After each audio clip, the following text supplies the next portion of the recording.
Welcome to Progressive Education Society's Modern College of Pharmacy, Nigdi, Pune, in the e-lecture series of Natural Drug Technology. Myself, Dr. Bhushan Pimpre, we will discuss few points related to the chapter overview of means and methods used in structural elucidation of natural products, as per the curriculum of Savitribai Phule, Pune University. Video will specifically focus upon physical methods of characterization, and mainly it will deal with the melting point, boiling point, optical rotation, and refractive index.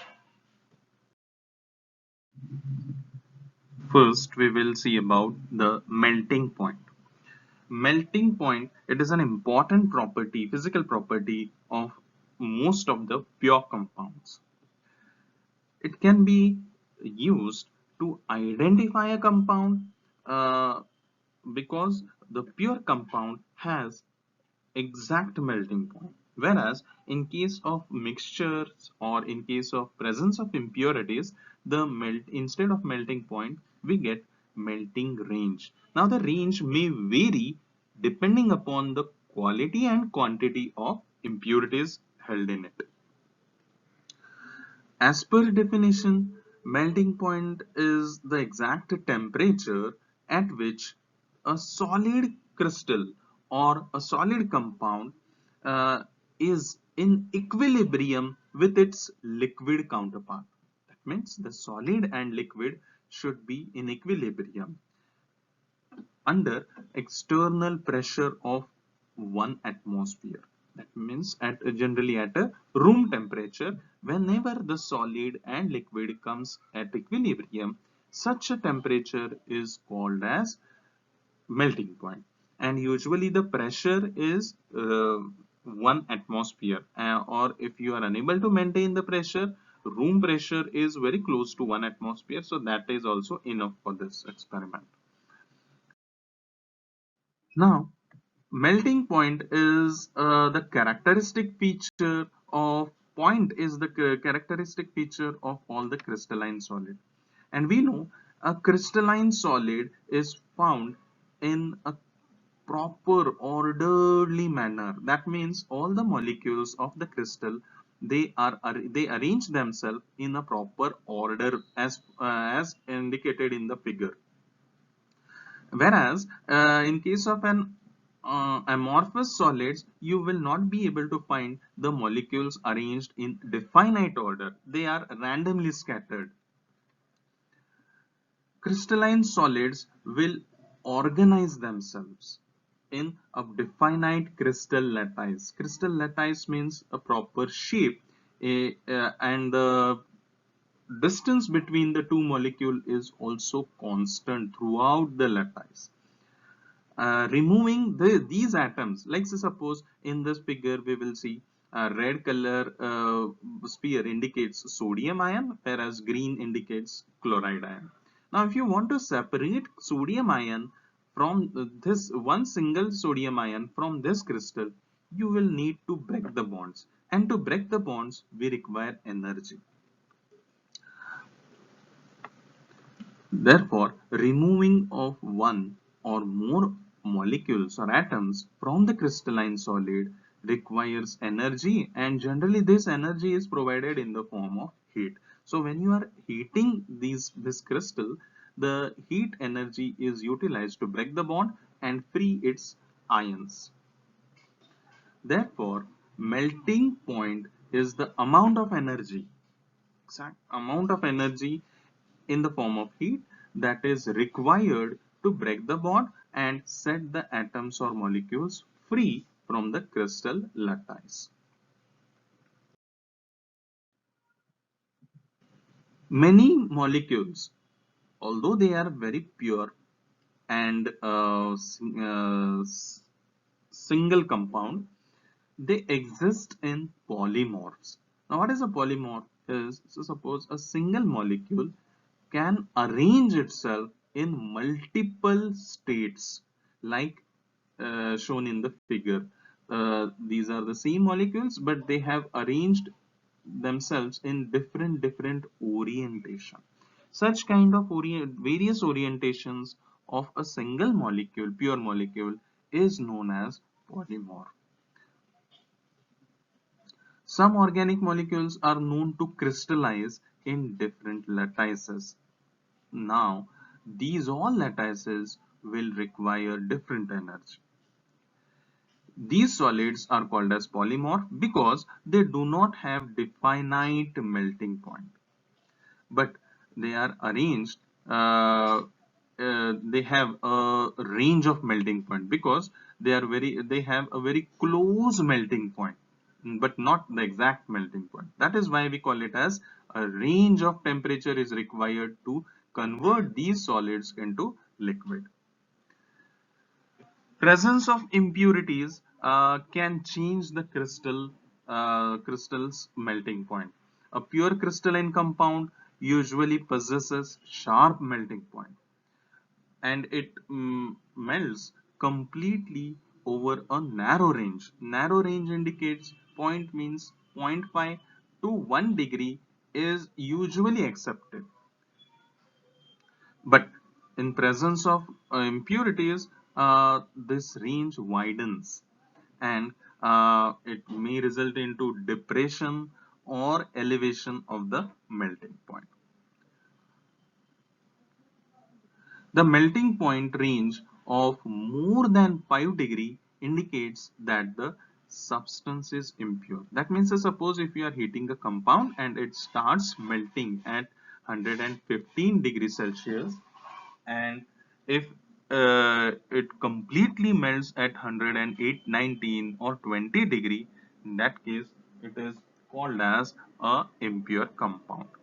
For a material whose identity is unknown, so suppose you have synthesized a new molecule or you have isolated a new molecule and you are unaware about its structure and all, so in that case this melting point serves an important tool to confirm its purity. Now let us have a look at the process how you normally start with the melting point, and we have done this a number of times throughout your B Farm practicals.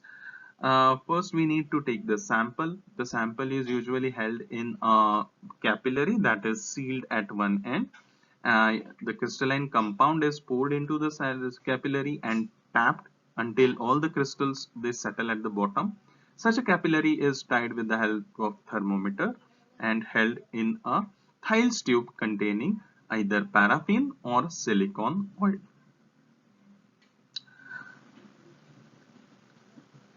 And we need to dip this the end of the mercury as well thermometer as well as the tip into the oil. Now suppose we have used benzoic acid.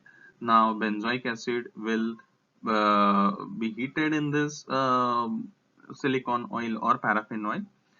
When we should start reading the thermometer is when the half of the benzoic acid starts melting. At that point we need to look at the mercury level in the thermometer, and heating rate should be slow.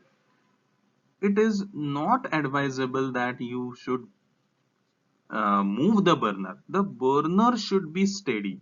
The construction of Thales tube is in such a way that the heated oil travels from the side arm towards the thermometer from the upper end. So there is no need for you to move the burner to and fro. The burner should be stable, the Thales tube should be stable, and the heating continues over convection method. That means only the oil gets heated and hot oil travels on the upper arm and it goes towards the thermometer.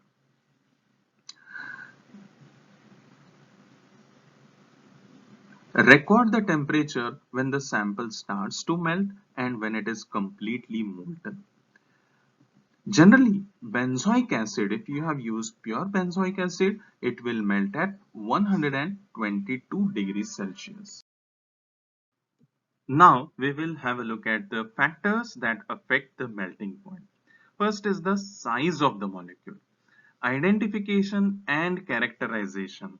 Clear differences in the melting point indicates the two compounds must have different structural arrangement. That means if you observe two different melting points of the compounds, they will have different structural orientation or different crystal lattice, or they may have different arrangement of atoms and molecules in the crystal lattice.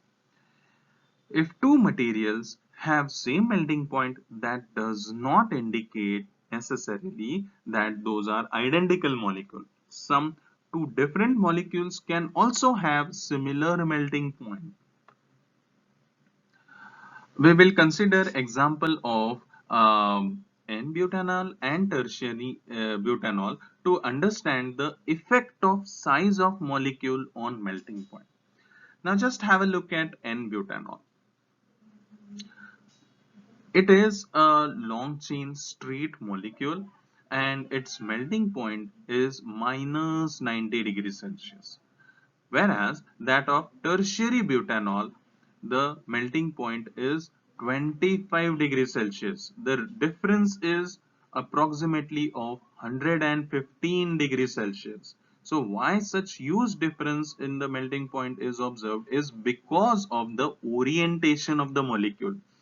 One molecule, if you look at the empirical formula, both have similar empirical formula, but what is the difference is the orientation. One molecule is oriented linearly, whereas the another molecule, it is closely packed. If you look at the CH3, 3CH3 in tertiary butanol, those are close with the OH atom. So they have a globular surface or a compact surface, due to which their bonds are protected from heat. So these molecules, they protect their bonds and heat is unable to break the bonds. Now look at the N-butanol. Here there is no protection towards the bonds. So there are chances that very low amount of heat will be able to break the bond. So it will be able to convert the molecule. This is just a hypothetical example. Another factor that affects the melting point is the forces of attraction between the molecules. Stronger the intermolecular interaction, higher the melting point is. Suppose we will take an example of ionic compounds which have high melting point because of their electrostatic forces of attraction between the ion. Inorganic compounds, they are the presence of polarity or especially hydrogen bonding leads to mm, increased melting point. More the bond formation, more will be the melting point. We will take an example of butane. Here the compound butane has a molecular weight of around 58.1. Melting point observed is minus 140 to minus 134 degrees Celsius. Here, only one kind of intermolecular forces are experienced by N-butane, and those are weak van der Waals forces of attraction between the two adjoining butane molecules. One molecule and another molecule will form a weak van der Waals forces of attraction. Now, similar molecule, if it has been modified, the other compound or the derivative of butane, that is methyl propionate, wherein the butanes, the structure is quite similar. The basic structure is similar, but only addition of two oxygens have increased the molecular weight. And look at the melting point. It has been severely increased from minus 40 to minus 88. Now this is because of the presence of dipole-dipole interaction. That means along with van der Waals forces of attraction, now one more bond comes into picture, and that is dipole-dipole interaction. So the melting point has been increased. Let us take another example of butyric acid, wherein the parent structure is similar to N-butane, but only the presence of double bond O and OH. The molecular weight is similar to methyl propionate. Melting point is again reduced by 80, almost 81 degrees Celsius. Now it is minus 7.9 degrees Celsius. Why this is so is because of the addition of one more bond that is called as hydrogen bonding. Whenever OH is present, likely possibilities of hydrogen bonds cannot be ruled out. So these hydrogen bonds, they make the molecules more compact and prevent the molecule from getting dispersed. Another molecule, sodium benzonate, butanoate, sorry, which similar to butyric acid, only OH is replaced by ONA. Now this Na plus, it forms an ionic bond with either Cl or some another negative ion. Molecular weight is increased to 110, but look at the melting point, it is more than 250 degrees Celsius. Now the only difference is between the bond. Now the bonds are ionic in this case, whereas in the previous three cases the bonds were weak. Let us consider a hydrogen bond or even dipole-dipole interaction or van der Waals forces. All these three are weaker bonds, whereas only ionic bond is more stronger bond. So you need more energy to separate the molecules from its crystal. Another important parameter in structure elucidation is boiling point. This gives an important information about the physical properties as well as the structural characteristics of the molecule. It helps us identify and characterize the compound on the basis of its purity as well as the closeness with other molecules. The liquids boil when the vapor pressure is equal to the atmospheric pressure. Normal atmospheric pressure is 760 mmHg. Now, if the boiling liquid's vapor pressure become equal to 760 mmHg, in that case, the liquid starts to boil. It is determined by the kinetic energy of the molecule. Further, kinetic energy depends upon the temperature as well as the mass velocity of the molecule.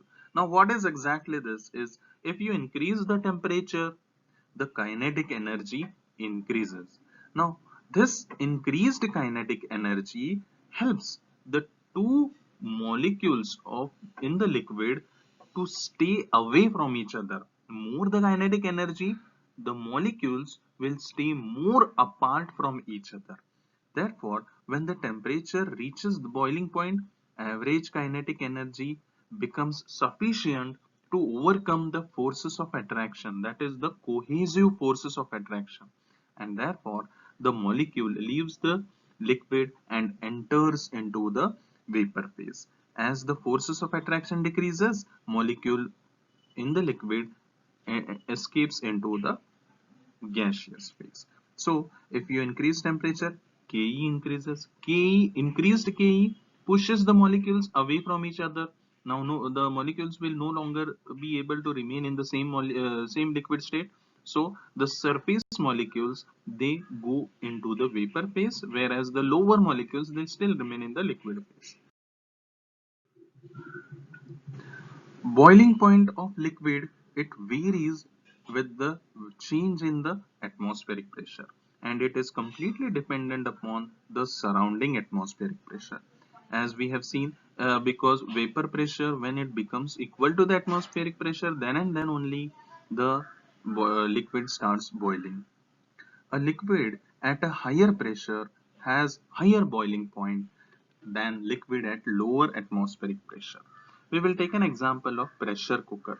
In a pressure cooker, we usually add water and we close the lid and put the whistle. Now, when you are heating, the liquid in it starts boiling. Okay. But the vapor pressure is not the vapors generated inside the pressure cooker are not sufficient enough to lift the vessel. Therefore, these vapors they exert a back pressure upon the liquid. Therefore, the liquid, the molecules in the liquid, they are still forced by the vapor present on the top to remain into the liquid state. How long is it so? Until the until the pressure inside this vessel becomes equal to the vapor pressure of the liquid. Then and then only the boiling will start. So, in a pressure cooker or usually in an autoclave, the water boils at 121 degrees Celsius. Normal boiling point of water is 100. When but when is it when it is 100? When it is boiled at a at atmospheric pressure. If you boil the liquid at if you boil the water in an autoclave, the pressure is there, so such a liquid starts boiling 21 degree above its boiling point. Now another example, if you start boiling the liquid in vacuum, the pressure is low. Pressure above the liquid is very low, close to zero. Now in that case, the liquid will start boiling at a lower temperature. If you apply vacuum and heat water, you will notice water will start boiling at 70-80 degrees Celsius because it does not have any external pressure acting upon it. The boiling point of a compound is an indicator of volatility of the compound. Lower the boiling point, more is the volatility of the compound.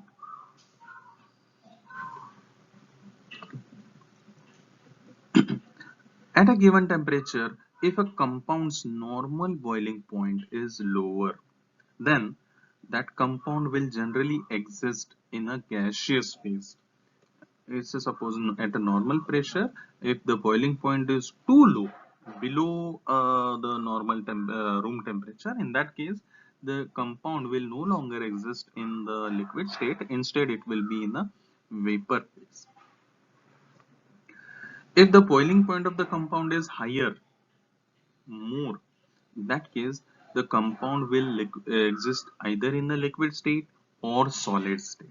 Now, therefore, the external atmospheric pressure will determine how the compound will be in which state, whether it will be in a solid state, liquid, or gaseous state. This is dependent upon the surrounding pressure.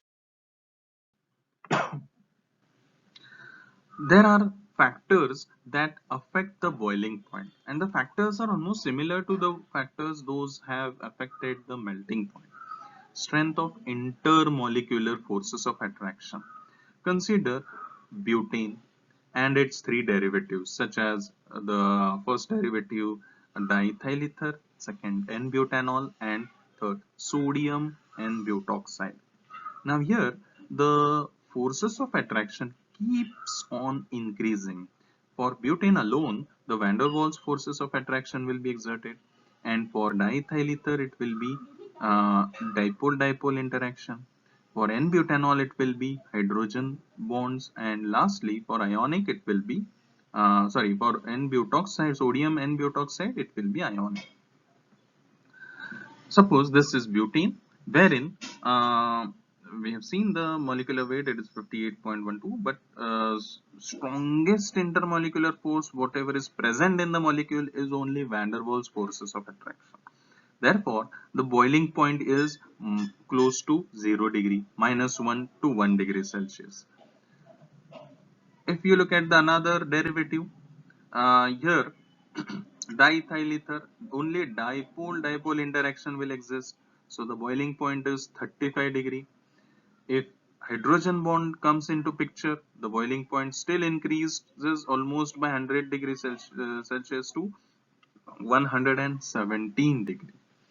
And if the molecule has an ionic bond of interaction, two molecules. In that case, it will be more than 260 degrees Celsius. So this is how the intermolecular forces elevate the boiling. Second factor that plays an important role in determining the boiling point is the length of carbon-carbon chain.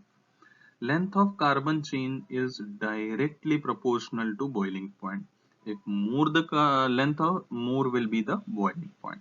We will take example of certain molecules with low number of carbons, like say in case of this propane, then propyl alcohol, then acetic acid and ether. So these have less number of carbon chain, and look comparatively the boiling points are minus 42, 97, 141 and minus 24. Now we will compare these alkanes or alcohols which have 2 or 3 carbons with the one. If you increased one more carbon to this, the boiling point varies. If you look at the alkenes from propane, if it gets converted to butane, the boiling point shifts from minus 42 to minus 1. The change is 41 degrees Celsius. Look at the alcohol.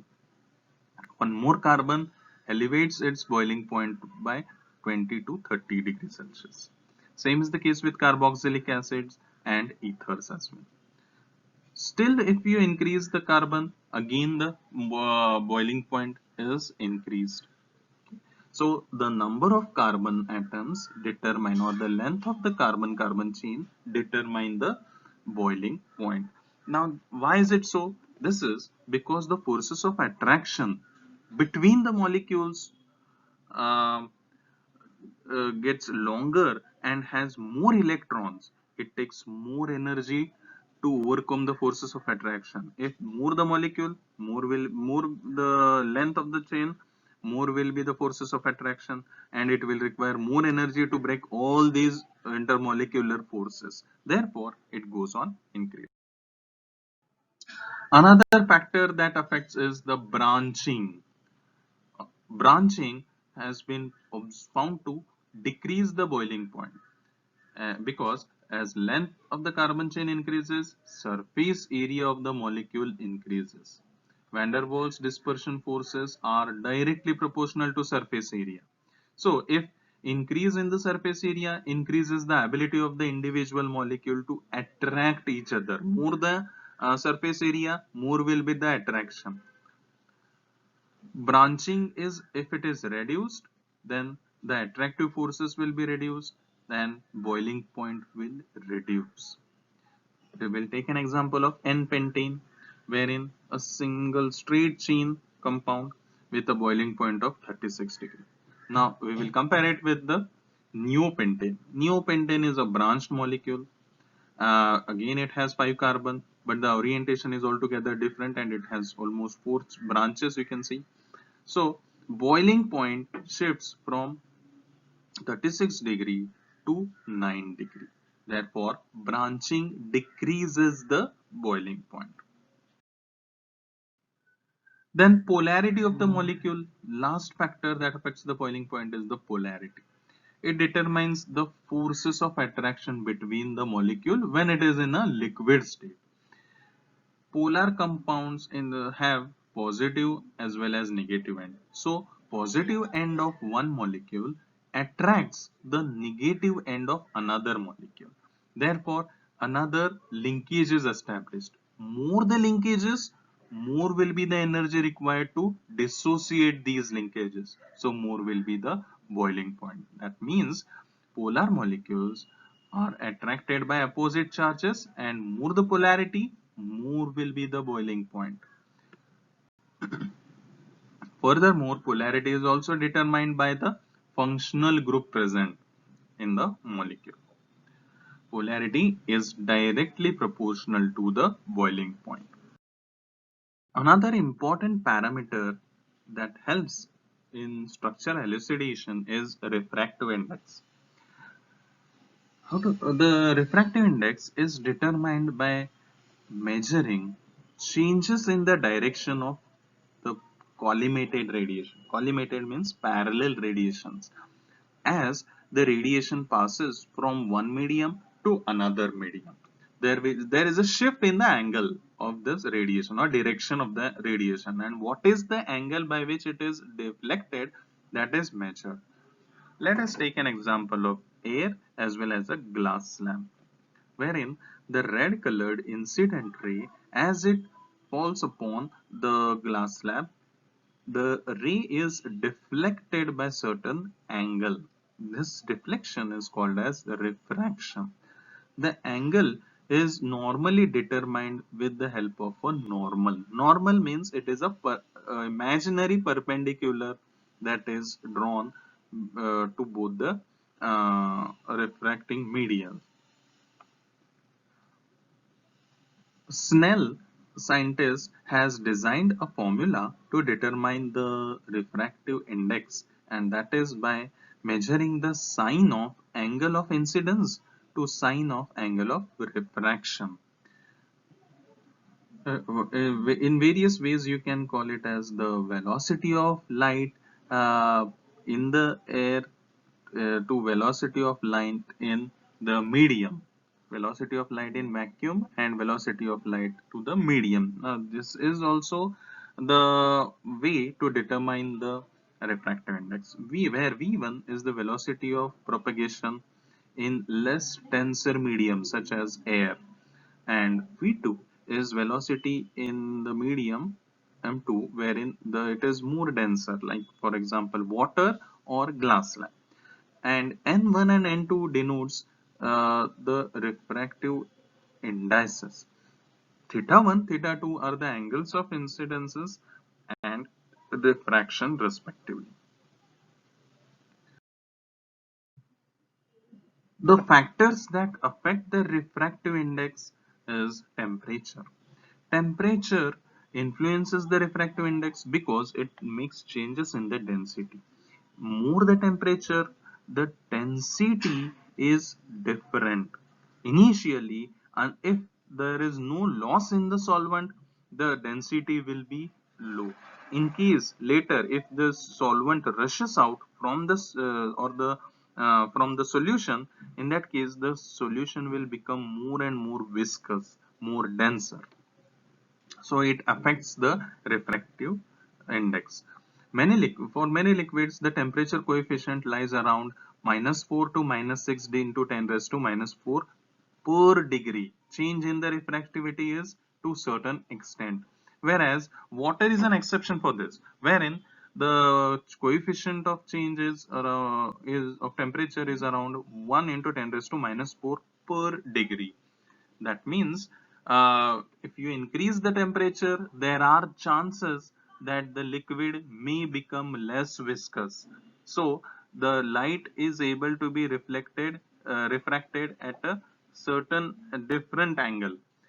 Now, further, if you are heating and if the solvent evaporates from the solution, then in that case the solution will become more viscous. Now, density increases. So again, it will affect the refractivity. So in both ways, it affects the refractivity. Wavelength of the light used, usually sodium vapor, the D line of sodium vapor lamp is to be used as standard wavelength, but a base refractometer is constructed in such a way as to convert the normal light into the D line of sodium vapor lamp. If you change the wavelength, the different wavelengths have different refraction in different media. So refractive index of transparent media gradually changes with the change in the wavelength. This is called as normal dispersion. The another important factor or the major factor that affects the refraction is pressure. We have noticed that gases are the molecules in the gases are scattered randomly or away from each other, so the light is able to pass through them easily. But such gaseous molecules, if they are pressurized or filled into a container in the liquid form, you are unable to see properly through the liquid, the pressurized liquid. It is translucent. That means the light is unable to pass properly through it. The refractive index increases with pressure because of its density. Density is increased, more will be the refraction. The effect is more pronounced in gases, wherein change in the refraction amounts to around about 3 into 10 raised to minus 4 per atmospheric pressure.